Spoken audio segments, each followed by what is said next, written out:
Picture this. You are at a party, a coffee shop, or maybe just sitting in a shared workspace. Across the room, someone catches your eye. They smile when they see you. They find reasons to be near you. They remember things you told them weeks ago. And yet, they never quite say what they mean. You have noticed the way they light up when you walk into a room, the way they always seem to have a reason to text you first. The way conversations with them never really end, they kind of just pause until the next one starts. And you have probably asked yourself the same question 100 times. Is this something? Or am I imagining it?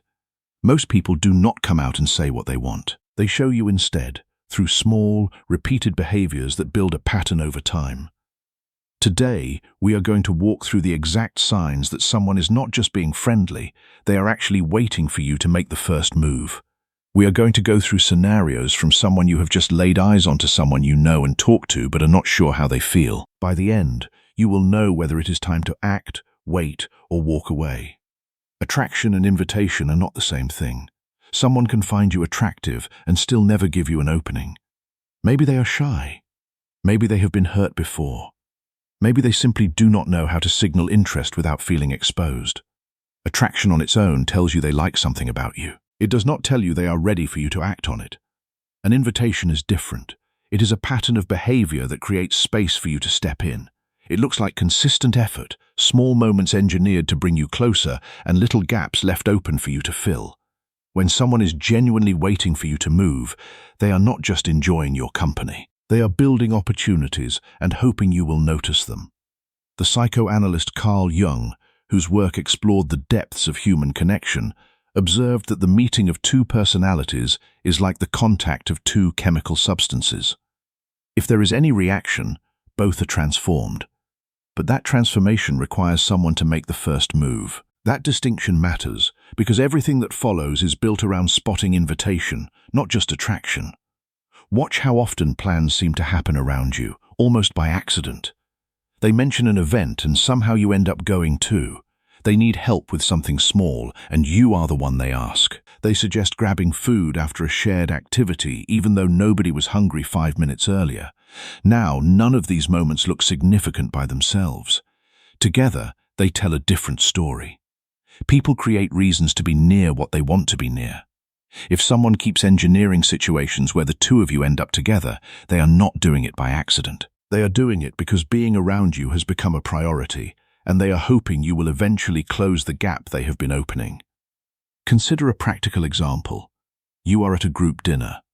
Someone says they are going to a new art exhibit next weekend and asks if anyone wants to come. They look at you when they say it. They pause just long enough for you to respond. Later, they bring it up again, casually, as if checking if you are still interested. That is not a casual mention. That is an invitation dressed up as a casual mention. Pay attention to who reaches out first. Early on, maybe you were the one carrying the conversation. Then something shifts. They start texting first. They bring up something random from earlier in the day, just to have a reason to talk to you. They comment on your stories or posts more than they used to. Initiating contact takes a small amount of courage, even in something as simple as a text. Every time someone starts a conversation, they are accepting the risk that you might not respond the way they hope. If they keep taking that risk with you specifically, it usually means you have become someone worth that small risk, over and over again. The writer Rollo May, who explored the psychology of human connection, wrote that love is the will to extend oneself for the purpose of nurturing one's own or another's growth. When someone reaches out to you repeatedly, they are extending themselves. They are nurturing the possibility of connection. Speed and effort are two different signals, and both matter here. Some people always reply fast because they are glued to their phone. Others take hours to respond to almost everyone, except you. Look at the pattern rather than a single instance. If someone treats your messages differently from how they treat messages from other people, that is worth noticing. Quick replies show you matter enough to interrupt whatever they were doing. Long, thoughtful responses show they are putting genuine effort into the exchange rather than just filling space. When both things happen consistently, it usually means the conversation feels important to them, not just convenient. Imagine you send a message. They reply within minutes, and the reply is not just a word or two, but a full response that engages with what you said. They ask a follow-up question. They keep the conversation going. That is not a casual reply. That is a signal that they want to keep talking to you. Some messages exist purely to keep contact alive. A song that reminded them of something you said. An article related to a random topic you mentioned once. A meme that only makes sense because of an inside joke between the two of you. These messages rarely carry urgent information. Their real purpose is connection, not communication. If someone regularly reaches out with no clear reason other than wanting to talk to you, that is a strong sign they are thinking about you more often than casual friendship would explain. The philosopher and writer John O'Donohue, who explored the spiritual dimensions of human connection, wrote that the soul is not a thing, but a presence. When someone reaches out to you for no reason, they are offering you their presence. They are inviting you into their world. This one deserves real attention because it is one of the most reliable signs on this entire list. Our brains do not store information equally. We remember details about people who matter to us and let the rest fade. If someone remembers your coffee order from months ago, the name of your childhood pet, or an offhand comment you made about a stressful week at work, that is not a coincidence. That is their brain treating you as significant enough to hold on to. When someone brings up something you mentioned once in passing, weeks later, unprompted, pay attention. That kind of memory does not happen with people who do not occupy real space in someone's mind. The psychologist Daniel Kahneman, whose work on memory and attention is foundational, observed that the brain prioritizes what is emotionally significant. When someone remembers the small details of your life, they are telling you that you are emotionally significant to them. Surface-level conversation is easy and low risk. Personal questions require a little more investment because they invite a real answer instead of a polite one. If someone starts asking about your family, your past relationships, your goals, or what you actually want out of life, they are not just passing time anymore. They are trying to understand you on a deeper level. People generally do not invest that kind of curiosity in someone they see as purely casual. Curiosity like that is usually a sign they are picturing a future that includes knowing you better. Consider a conversation where they ask about your childhood, your dreams, your fears. They are not just making small talk, they are building a bridge between your world and theirs. This sign tends to show up in indirect ways. They ask about your weekend plans in a way that fishes for whether someone else is involved. They bring up an ex casually to see how you react. A mutual friend mentions, almost too casually, that someone was asking about your relationship status. People do not usually ask this question for no reason. If someone's relationship status was not relevant to them, they would not bother finding out. When someone works to learn whether you are available, it is usually because your availability actually matters to their plans, even if they have not said so directly. The writer and philosopher Alain de Botton, whose work explores the complexities of love, observed that we are often most interested in someone when we are not sure if they are available. When someone checks on your availability, they are signaling that they are interested enough to take that risk. Sometimes people test the emotional temperature of a situation before they commit to anything. Bringing up dating in general, mentioning what they are looking for in a partner, or asking your opinion on relationships can all be a way of gauging your reaction without exposing themselves. If someone regularly steers conversations toward dating and relationships when you are together, they might be trying to see how you respond, or hoping you will pick up on the topic and take it somewhere more direct. Either way, it is rarely a random subject choice. Imagine a conversation where they talk about what they want in a relationship and then ask you the same question. They are not just being curious. They are trying to see if you fit the picture they are drawing. Physical contact carries meaning, even when it is brief. A hand on your arm while they laugh at something you said. A light touch on your back as they guide you through a doorway. Sitting slightly closer than necessary. These moments are usually small enough to explain away individually, but the pattern is what tells the real story. People do not accidentally create physical closeness with someone repeatedly unless part of them wants that closeness to exist. If touch keeps happening in ways that go slightly beyond what a purely platonic interaction would call for, it is often a quiet way of testing how you respond without saying anything out loud. The psychologist Albert Mehrabian, whose research on nonverbal communication is foundational, found that touch is one of the most powerful forms of nonverbal communication. The lingering touch can say more than 1,000 words. Group environments are a great place to observe real behavior, because people often relax their guard around others and their attention naturally goes where it wants to go. Notice who they sit near. Notice who they talk to first when they walk into a room.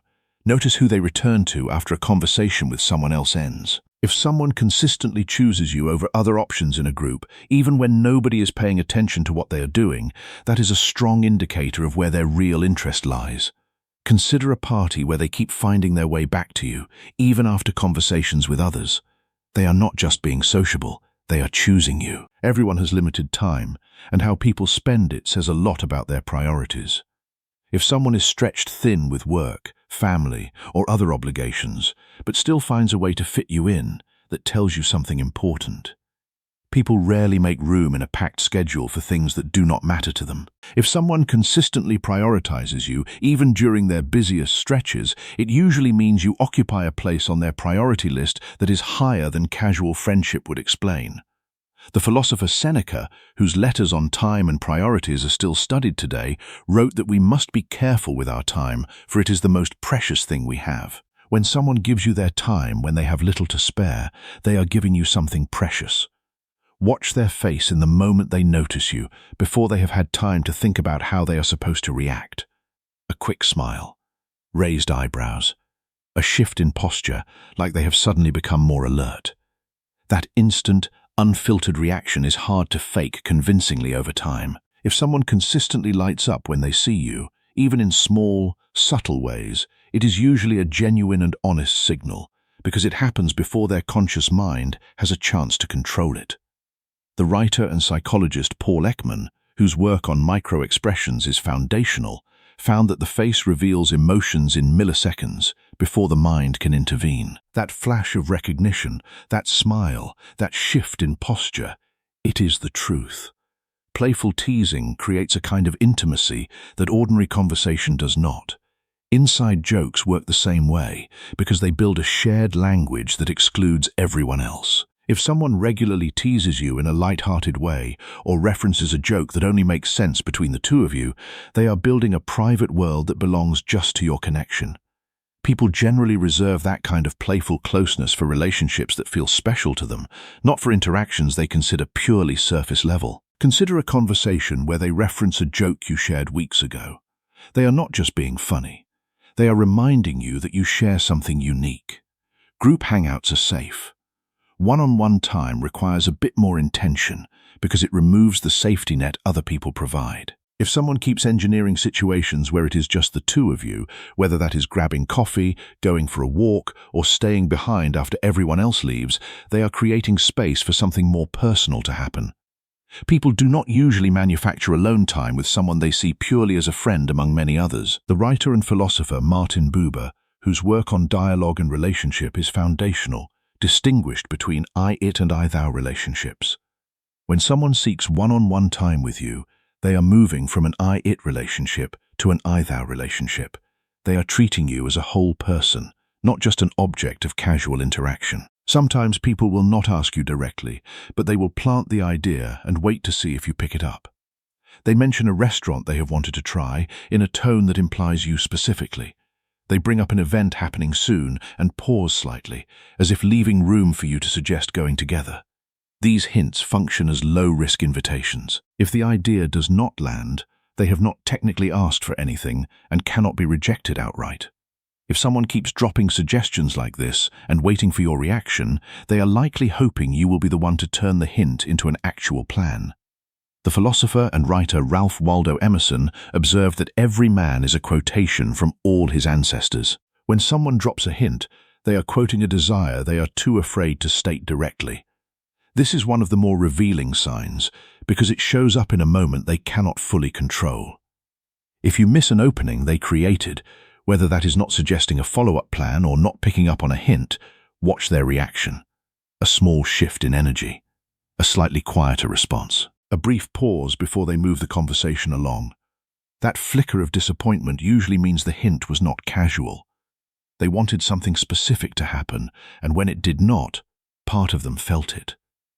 The psychologist and author Daniel Goleman, who popularized the concept of emotional intelligence, observed that our emotions are constantly leaking out in subtle ways. That flicker of disappointment is a leak. It is the truth they cannot hide. At this point, you might be wondering why someone would go through all of this effort instead of simply saying what they want.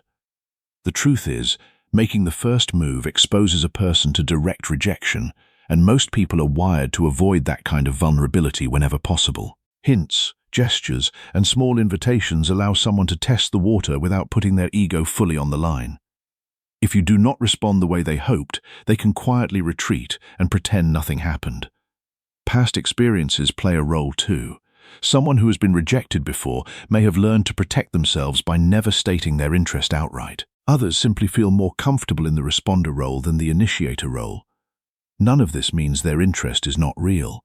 It usually just means they are waiting for enough safety to feel confident enough to act, and in many cases, that safety looks like you making the first move instead. The writer and philosopher Søren Kierkegaard, who explored the nature of anxiety and choice, observed that anxiety is the dizziness of freedom.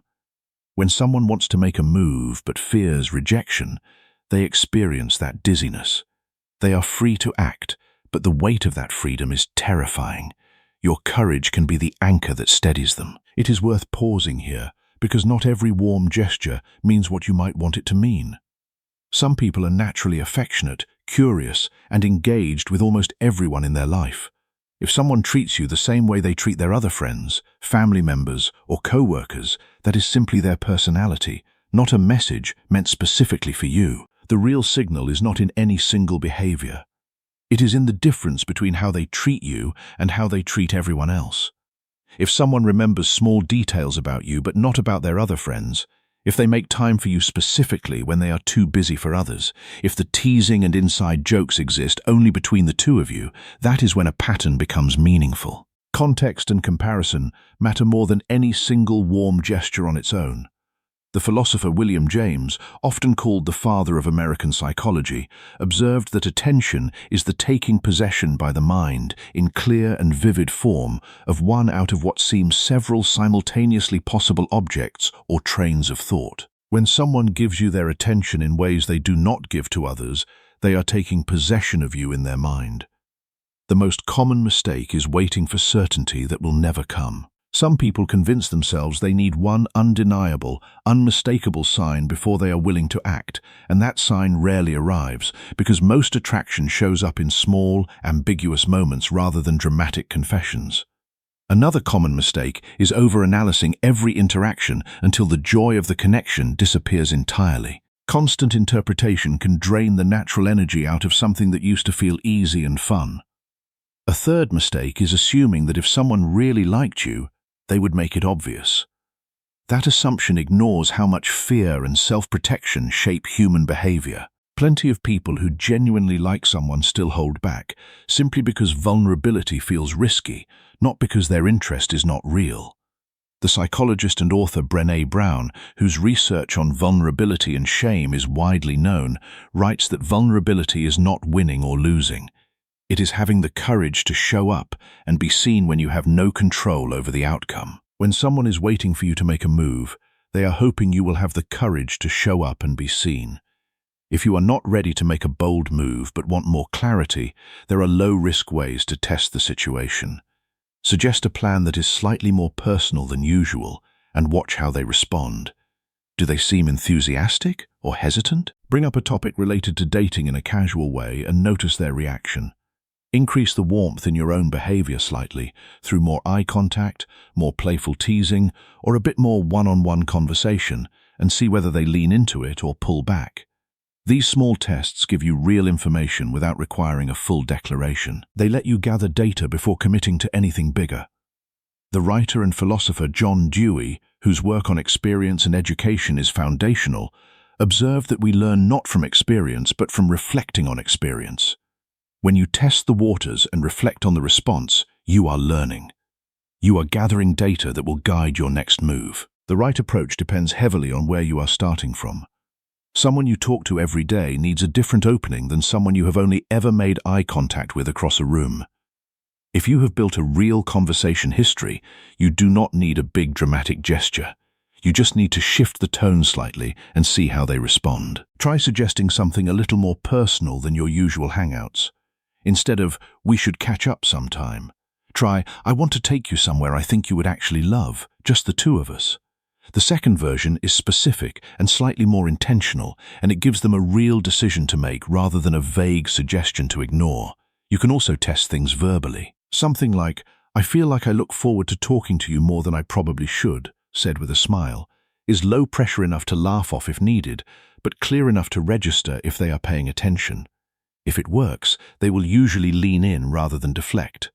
They might tease you back, ask a follow-up question, or just say yes without overthinking it. If it does not work, they will likely redirect the conversation or respond in a friendly but neutral way. Either way, you will have your answer without either of you needing to have an awkward direct conversation about it. Maybe you have spoken a handful of times. A shared class, a mutual friend group, a few conversations at the gym. In this case, the goal is to create one clear moment of real conversation rather than jumping straight to something big. Find a natural reason to talk to them one-on-one, even briefly. Ask a genuine question about something specific to them, not a generic, "How is it going?" Something like, "Didn't you mention you were working on something for a big project? How is that going?" Shows you were actually listening the last time you spoke, and it gives them a reason to see you as someone who pays attention. If that goes well, you can follow up later with a low-pressure invite. "I am heading to that new coffee place everyone is talking about this weekend. You should come." Works well because it is easy to say yes to and does not require a big commitment. If it works, they will usually respond quickly and with genuine interest. If it does not, you will likely get a slow reply, a vague excuse, or no follow-through at all. If that happens, do not chase it. Let it go and put your energy elsewhere. The philosopher Albert Camus, whose work on meaning and absurdity resonates deeply, wrote that the only way to deal with an unfree world is to become so absolutely free that one's very existence is an act of rebellion. When you accept that not every interaction will lead somewhere, you become free from the need to control outcomes. That freedom is what allows you to move on with grace. This is the situation that requires the most courage, because you are starting from zero. But it is also often simpler than people expect, because there is no history to overthink. The best approach here is a short, genuine opener, not a rehearsed line. Comment on something real in the moment. "I have seen you here a few times. I finally wanted to actually introduce myself" works well because it is honest and slightly vulnerable, which tends to land better than anything overly polished. Keep the first interaction brief. You are not trying to have a deep conversation on the spot. You are trying to open a door. Introduce yourself, ask one real question, and see how the energy feels. If it works, they will usually engage warmly, ask you something back, or make it easy to keep the conversation going. If it does not, they will likely give short answers and short body language, arms crossed, minimal eye contact, no real questions in return. If you get that response, take it as useful information and move on without taking it personally. Not every interaction is going to lead somewhere, and that is fine.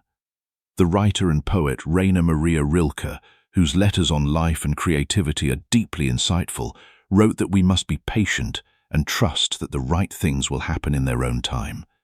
Patience is not passivity.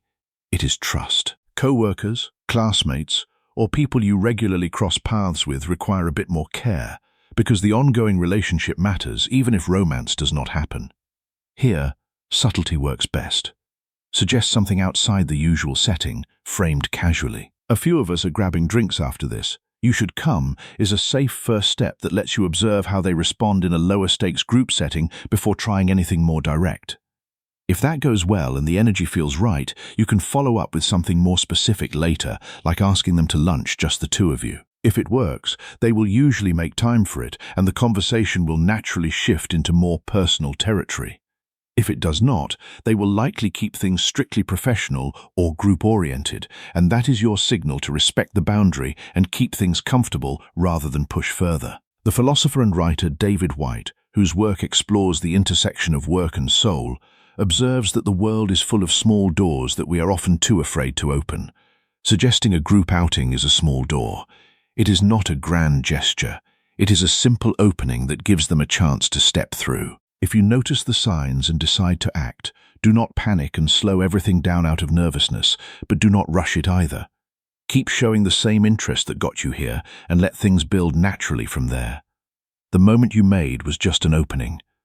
What happens next depends on continuing to show up the same way that got their attention in the first place. If the signs were not as clear as you thought, and they do not respond the way you hoped, this is where a lot of people struggle, because rejection, even a small or ambiguous one, stings. The healthiest response is to accept the information at face value rather than searching for a hidden explanation. If someone does not respond the way you hoped, resist the urge to try again immediately or read their behavior differently than what actually happened. Give yourself permission to feel disappointed, then move forward. One unclear response does not define your worth, and clarity, even disappointing clarity, is almost always better than staying stuck in uncertainty. If most of the signs we have covered have shown up consistently over time, and you have tested the waters without any negative reaction, that is usually a strong signal it is time to act. Waiting indefinitely for someone else to take the risk often means both of you stay stuck in the same holding pattern, sometimes for months or even years. If the evidence is there and the moment feels right, taking a clear, low-pressure step forward is usually the healthiest way to finally get an answer. On the other hand, if the signs are inconsistent, or if you notice they treat lots of people the way they treat you, it might be worth giving things more time before acting. Waiting also makes sense if you know they are dealing with something significant in their life, like a recent breakup, a stressful work period, or a difficult personal situation. Timing matters just as much as interest does, and a good moment can easily get ruined by poor timing. Here is the rule I would leave you with. Look for consistency, not intensity. One grand romantic gesture means far less than small, repeated patterns held steadily over time. If someone keeps showing up for you in quiet, consistent ways, week after week, that is usually more trustworthy than any single dramatic moment. And if you have seen that consistency clearly, stop waiting for permission that is not coming. Sometimes the only sign left to look for is the courage to create one yourself. The writer and philosopher Henry David Thoreau, whose work on simplicity and self-reliance is timeless, wrote that the mass of men led lives of quiet desperation. Do not be part of that mass. Do not live in quiet desperation, wondering what could have been. Take the risk. Make the move. The worst that can happen is clarity, and clarity is always better than uncertainty. I hope you found that helpful, and if you liked it, please subscribe. That small action helps me to continue creating more videos just like this.